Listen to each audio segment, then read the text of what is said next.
li ñu waxtaanee fii tey muy xëyu ndaw ñi nekk na loo xam ne ni itteel na président de la République wax naa ci yeneen plateau que li mu def ci conseil présidentiel bi mais li mu def ci ay réalisation jëm ci ndaw ñi ci wàllu emploi insertion professionnelle dinañ ko waxtaanee ëllëg ci yeneen réew parce que exemple la Khadim Diop wax na ko dinaa ci ñëw tuuti donc xëyu ndaw ñi ci Sénégal mun naa wax sax ci Afrique ñu am chance bu rëy ñun Afrique parce que dañu am population boo xam ne ay ndaw ñoo ci ëpp suñu population Sénégal boo ko xaajee ñeenti xaaj ñett ñi amuñu fanweeri at ak juróom te boroom xam-xam yi dañuy wax ne ku amul fanweeri at ak juróom ndaw nga te ku nekk ndaw ñett yi teel la benn mooy jàng benn mooy am métier benn mooy am liggéey pour tekki jariñ sa bopp jariñ sa njaboot mais jariñ aussi sa réew président de la République bi muy càmbar mbir yi bi muy sàkku réew mi mu wax ne boroom xam-xam yi wax nañ ko ne te loolu c'est avéré que Sénégal ndaw ñuy wut liggéey ñëpp boo ci jëlee téeméer juróom-benn yi rek ñoo ci am métier mu nekk loo xam ne nii doon na tënk ndaw ñi pour ñu mën a am liggéey bu tubaab di wax un travail décent pour yor ko ndax tey bari na ndaw yoo xam ni boo leen waxee loo mën liggéey dañ ne loo ma jox baax na loolu mooy wane ne tàggat bi formation bi dafa des loolu nag bari na ay raison bari na li tax ñu am ko parce que suñu dëkk 1960 bi ñu am indépendance ñu amoon président poète bu mag Léopold Sédar Senghor mu taxawal état taxawal nation mais formé ay nit yoo xam ne ay cadre de haut niveau lañ ci jamono boobu waaye tey fi ñu toll ci jamono ni muy doxee àdduna ni muy doxee suñu économie suñu koom-koom dafa soxla yeneen façon nit yoo xam ni am na ñeneen métier yu yees yoo xam ni dinañ ci mën a liggéey loolu moo tax président bi ko yàlla tegee ci boppu réew mi mu jël ay mesures yu fortes damay wax dinaa ci ñëw bu may wax programme d'urgence bi ñi jàpp te ne événement mars moo tax président la République teg programme xëyu ndaw ñi dañuy juum parce que dinaa wax jéego yi nga xam ni teg na ko 2012 ba léegi jëm ci jàppale ndaw ñi ci formation ak ci emploi donc bi mu jàppee ne ndaw pour nga am liggéey faw nga am métier ñun nag dañoo jàppoon ci suñu culture que métier da ngay dem jàng école ba të ñu yóbbu la ci atelier bi nga jàng métier ñu jàpp ne métier sa baay dafay def métier mbay nga judd di bay or métier dañ ko war a jàngi sàcc ci xam-xam structuré ko pour mën ci jëriñu pour mën ci jëriñ aussi sa askan moo tax bu may wax ak ndaw ñi damay wax ne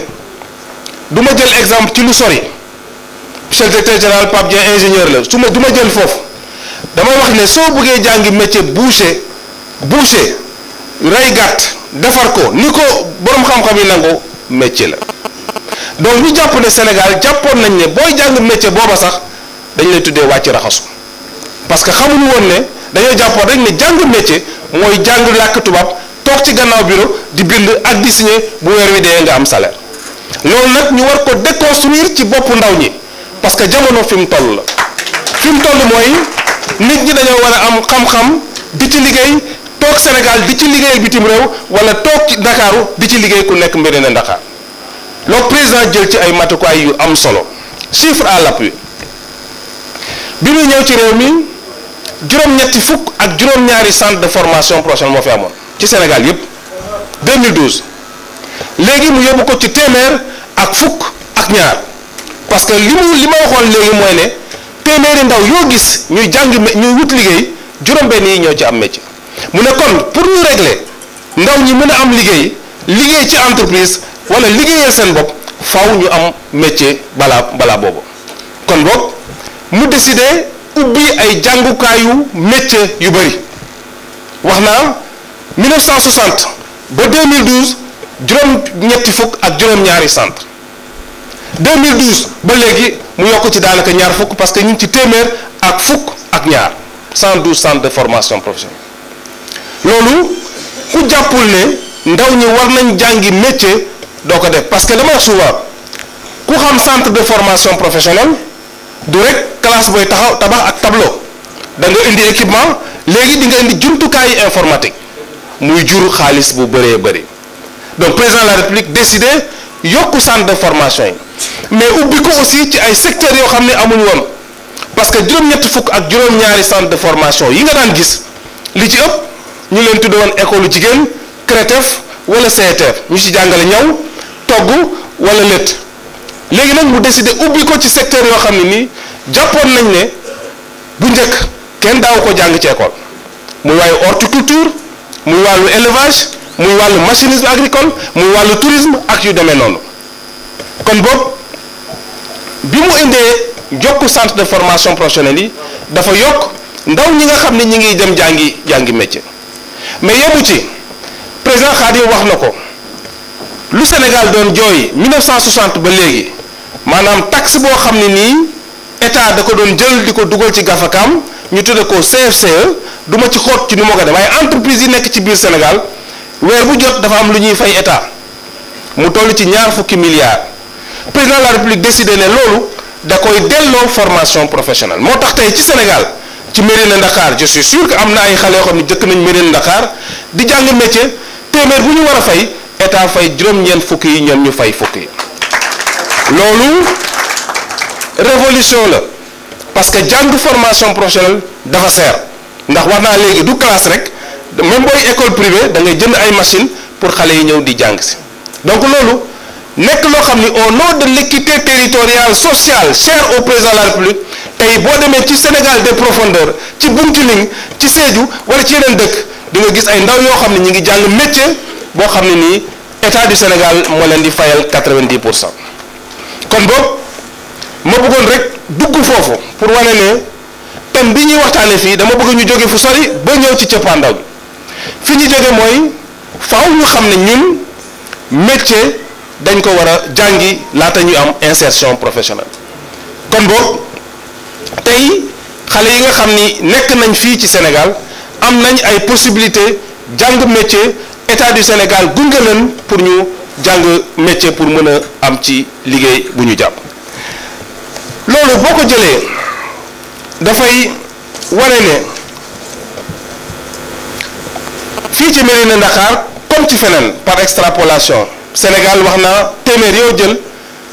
75% ñetti juróom-ñaar fukki ak juróomi ay ndaw lañ donc li leen yitteel mooy am métier am emploi kon boog état du Sénégal lan la def ñaari instrument yi laa wax mooy tabax ay centre te président de la République yemul foofu dégg ngeen mu wax ne ci département bu nekk y compris le département de Tivaouane président Khadim wax na ko département bu nekk dana fa taxawal benn centre de formation bu bees 46 centres de formation dans chaque département mais département Tivaouane am ci chance parce que dina ci am ñaar benn mooy centre de formation ci biir programme boobu mais wax na ko léegi ñun ci ministère bi am nañ programme boo xam ni ñi ngi tabax centre de formation mi toll na ci milliards ci ngaay pour wàllu cuir centre boobu bu soobee yàlla monsieur le président Aymirou fii ak weer dinañ ñëw poser la première pierre parce que procédure de sélection de l'entreprise am na dinañ ñëw poser première pierre bi liggéey ko équiper ko pour waa ngaay mais pour ma bañ a guddal li ngeen di waxtaanee nii tey dafa nekk préoccupation mondiale muy xëyu ndaw ñi président de la République jëlaat décision gannaaw bu mu tegee ay kuréel yu bëri Khadim lim na ko wax na 3FPT wax na ANPEJ wax na DER wax na yeneen kuréel yu mel noonu wax na PF2E président de la République dafa taxawal ci mois de janvier que ne taxawal naa kuréel yu bëri waaye tey dama bëgg nag kuréel yooyu ñuy lëkkaloo jokkaloo wàcc ci base bi pour mën a wax ak ndaw ñi mu taxawal li ñu tuddee conseil national pour l'insertion et l'emploi des jeunes mois de janvier dama bëgg a leeral fi ñu jógee ba egsi ci xëyu ndaw ñi parce que taxawal na ANPEJ taxawal structure yu mel ne 3FPT yu mel ne ONFP yu mel ne PF2E yu mel ne ADPME mais ci mois de janvier mu ne yooyu yëpp baax na ku ne yaa ngi liggéey waaye ñaar laa ci gis benn mooy fi ñu nekk dafa sori parce que ñëwuñu ba Mérina Dakhar wala ñëwuñu Tivaouane ñoom ñëpp ñu ngi Dakar ñaar mooy lëkkaloo bi nga xam ne dafa war a am ci seen diggante dafa des ba nga xam ne xale bi day dem tey ONFP suba mu dem TRAFPT gannaaw suba mu dem DER c'est les mêmes personnes qui captent les mêmes financements de formation et de financement. Mois de janvier mu ne kon naa taxawal conseil national pour l'insertion et l'emploi des jeunes jiital ko suma bopp parce que moom mooy présider la ñoom kuréel yooyu ma lim yëpp ñu dajale leen fa pour ñuy waxtaanee nan la ñuy jokkaloo ak nan la ñuy wàccee ci suuf pour mën a waxtaan ak ndaw ñi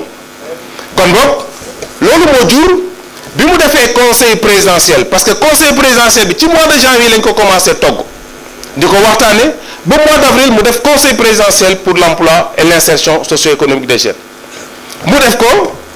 mu jur waxtaan boobu ngeen def yéen ndaw ñi ak moom mu jur le programme xëyu ndaw ñi pour l'emploi et l'insertion socio-économique des jeunes sénégalais mu jëlaat ñeenti téeméer ak juróom fukki milliards def ko ci ñetti at mu ne at bu ne dinaa ci def téeméer ak juróom fukki milliards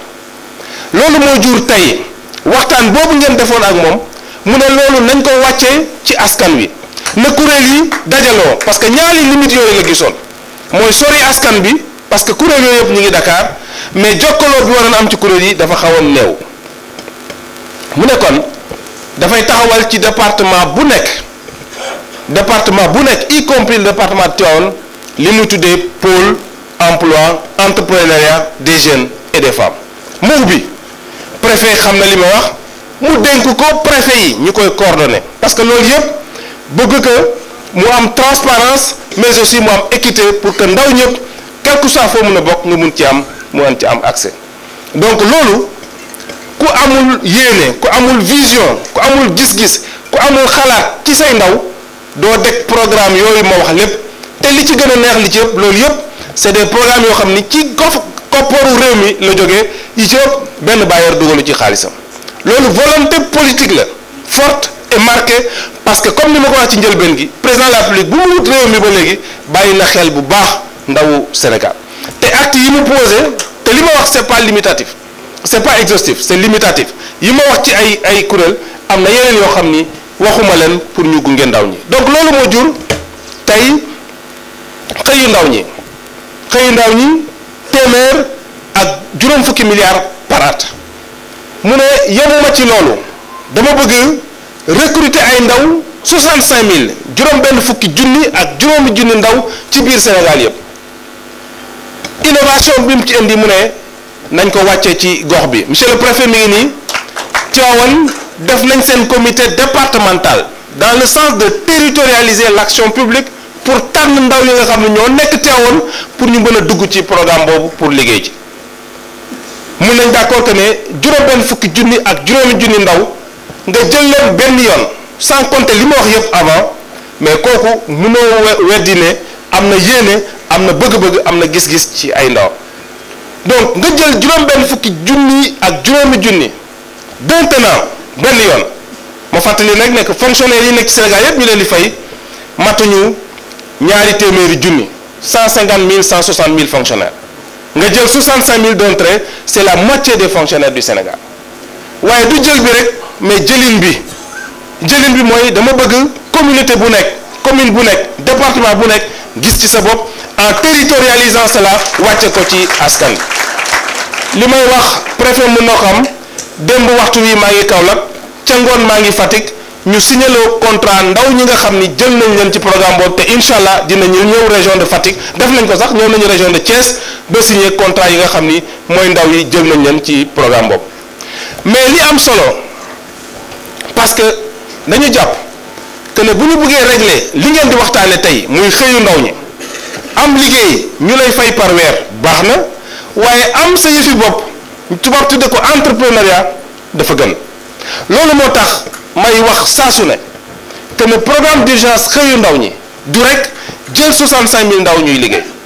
mais programme d'urgence xëyu ndaw ñi mooy tàggat ndaw ñi jox leen métier jox leen financement pour que ñu mën a def seen yëfi bopp ci loolu nag laa leen bëgg a woo yéen ndawi Mérina Dakhar parce que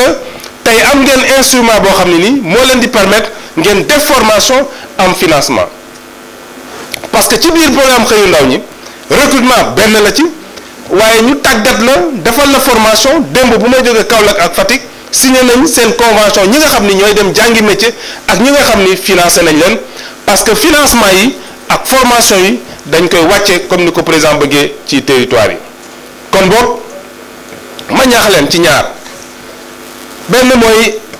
ngeen jël opportunité économique yi nekk fii ci seen kuréel parce que benn terroir ñàkkul terroir bu nekk am na lu fa suñ borom def loo xam ne ñi dëkk ca gox ba buñ ci jàppee jëmmal ko dinañ mën a am li ñuy suturloo li ñu tuddee yoonu développement kon boog fii ci Mérina Dakhar président Khadim wax na ko am na ay potentialité agricole ñu xam ne mbay métier la comme beneen métier ñu xam ne cuir oude métier la comme beneen métier ñu xam ne élevage métier la comme beneen métier mais nañ ko jàngi laata ñu koy pratiquer te tey am ngeen jumtuwaay boo xam ne nii moo tudd pôle emploi entrepreneuriat bu nekk ci Tivaouane boo xam ni fa ngeen war a mën a dem bindu pour wax li ngeen bëgg a def ñu gunge leen ci tàggat ci financement parce que li ma wax léegi financement yi bu njëkk da nga daan yónnee sa kayit ba Dakar ci DER président ne loolu la dakk nañu jël dëkk bu nekk département bu nekk commune bu nekk lu mu yellool au nom de l'équité encore lu mu yellool ci financement ci formation ñu wàccee fa xaalis bi